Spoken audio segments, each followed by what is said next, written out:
देखिए, श्रेया तिवारी के साथ कहीं न कहीं अन्याय हुआ है।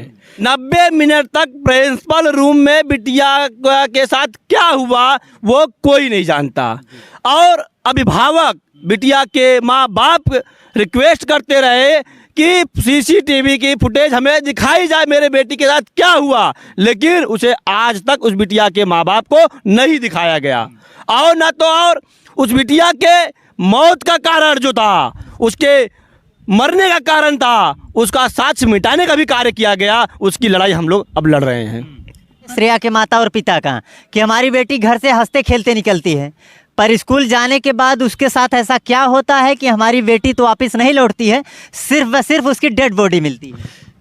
देखिए, सबसे दुख की बात तो यह है कि जिस दिन बिटिया का डेड बॉडी निकला, वो उस दिन बिटिया सोमवार का व्रत भी रखी थी, और उस स्कूल के प्रधानाध्यापक और उस स्कूल के टीचर, क्लास के टीचर जो हैं, उनको इतनी शर्म नहीं आई। आज बिटिया व्रत है, भगवान के स्वरूप है, वो आज हमारी बिटिया के साथ इतना गलत कर दिए उसके व्रत में कि वो बिटिया आत्मदाह कर ली।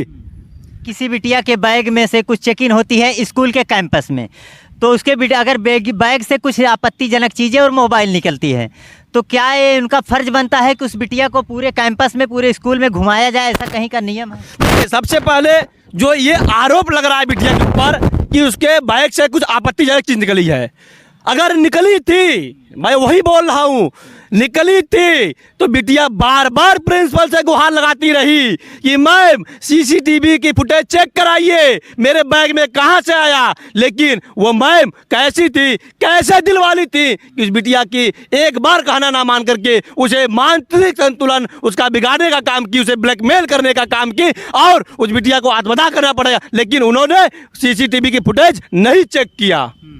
वहीं दूसरी ओर अगर देखा जाए, जब बिटिया छत से कूदती है तो कहीं ना कहीं तो इस दुनिया को अलविदा कह देती है, पर उस वहाँ के जो तमाम लोग होते हैं, टीचर और प्रबंधक, प्रिंसिपल, ऐसे तमाम लोग होते हैं, वहाँ पे साफ सफाई कर देते हैं।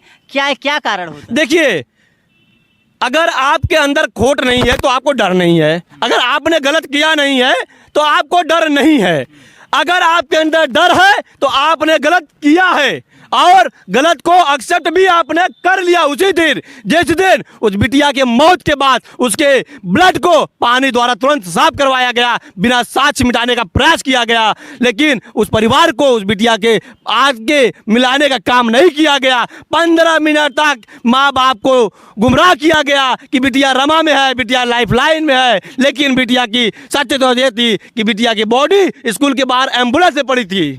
पर वहीं अगर मैं बात करूं, बिटिया की बॉडी जिस तरीके से आप कह रहे हैं कि एम्बुलेंस में पड़ी थी, उसके साथ पढ़ने वाली एक छात्रा जो इसमें सोशल मीडिया पे काफ़ी तेज़ी से वो चर्चा का एक विषय बनी हुई है, उसका ये कहना है कि जब बिटिया छत से गिरती है तो उसको एक्टिवा पर बाहर ले जाया जाता है। तो क्या कहेंगे कि एक्टिवा पर ले जाया जाता है या एम्बुलेंस में ले जाया जाता है? बस आप यही सोच लीजिए, अगर बिटिया के साथ न्याय करना होता, बिटिया को बचाने का प्रयास किया होता, अगर उनके मन में खोट नहीं होता तो वो तत्काल प्रभाव से माँ बाप को सूचना दे करके बिटिया को एम्बुलेंस बनाकर हायर सेकेंडरी को तुरंत दिखवाते। क्या पता आज बिटिया हमारे बीच रहती और इनका भी सम्मान बच गया होता। वहीं दूसरी ओर अगर मैं बात करूं तो जिस तरीके से ये कह रहे हैं, उनके मम्मी पापा को फ़ोन करते हैं तब जब उनकी बिटिया इस दुनिया को अलविदा कह देती है। उसके बाद उनके मम्मी पापा स्कूल में आने के बाद प्रशासन को स्वयं फ़ोन करते हैं, ना कि स्कूल प्रशासन फोन करता है।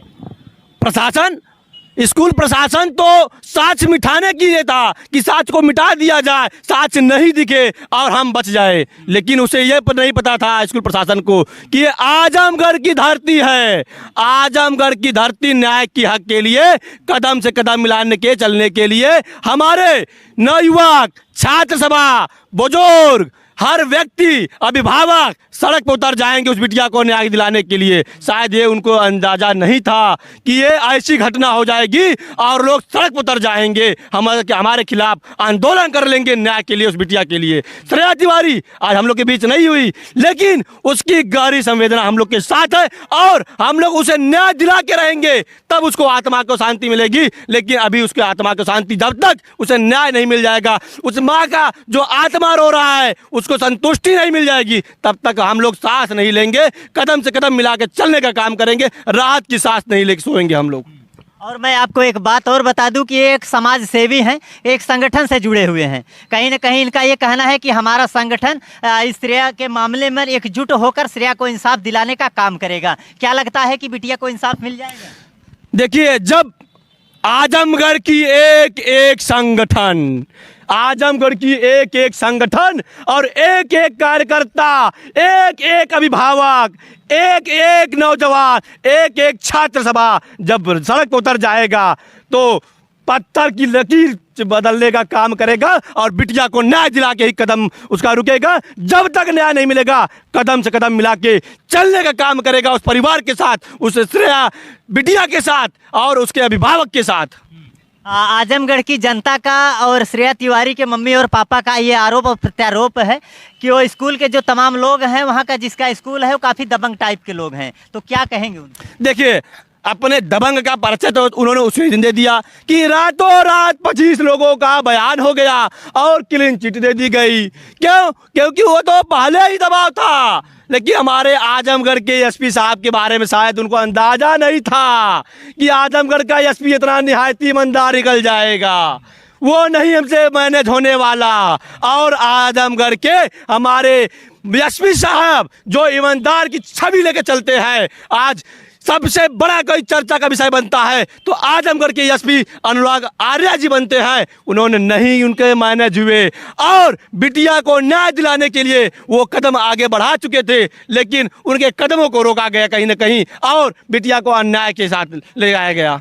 जिस दिन आप सुनेंगे कि उत्तम प्रदेश के उत्तम मुख्यमंत्री योगी आदित्यनाथ जी का 2 जगह बुलडोजर चला और दोनों परिवार को न्याय मिल गया।